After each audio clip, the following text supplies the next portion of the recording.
காட்டுமன்னார் கோயிலில் ஜி.கே. கல்விக் குழுமத்தின் சார்பில் நடைபெற்ற அறிவியல் கண்காட்சி மற்றும் உணவு திருவிழாவில் உணவின் விற்பனை தொகை ரூபாய் 1,27,000 அநாதை இல்லத்திற்கு ஜி.கே. கல்விக் குழுமத்தின் தலைவர் ஜி. குமாரராஜா நன்கொடையாக வழங்கினார். கடலூர் மாவட்டம் காட்டுமன்னார் கோயிலில் ஜி.கே. கல்விக் குழுமத்தின் ஜி.கே. மெட்ரிக் மேல்நிலைப் பள்ளி மற்றும் ஜி.கே. பப்ளிக் சீனியர் செகண்டரி பள்ளியும் இணைந்து 33வது அறிவியல் கண்காட்சியை நடத்தியது.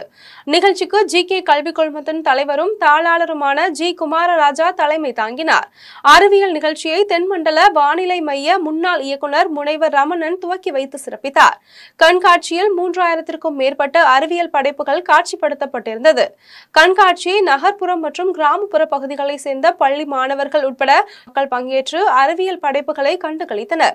அதனைத் தொடர்ந்து நடைபெற்ற கலை நிகழ்ச்சியில் அட்மின் முதல்வர் பார்த்திபன், அகாடமிக் முதல்வர் Devadas, GK. Public senior secondary பள்ளி முதல்வர் பாலதண்டாயுதபாணி ஆகியோர் பங்கேற்றனர்.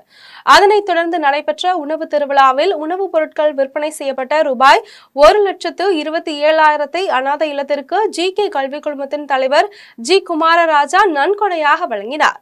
நிகழ்ச்சியில் காட்டுமன்னார் கோவில் வட்டாட்சியர் சிவகுமார், ஜி.கே. கல்விக் குழுமத்தின் புரவலர் சின்னமணி, ஜி.கே. கல்விக் குழுமத்தின் மேலாண் இயக்குநரும் செயலாளருமான ஜி.கே. அருண், இயக்குனர் மருத்துவர் ஐஸ்வர்யா அருண், இயக்குனர் மருத்துவர் அகிலன், இயக்குனர் மருத்துவர் ரம்யா அகிலன், ஜி.கே. கல்விக் குழுமத்தின் இயக்குனரும் Salem winner Vikas international CBSE பள்ளியின் இயக்குனர் ஜி.கே.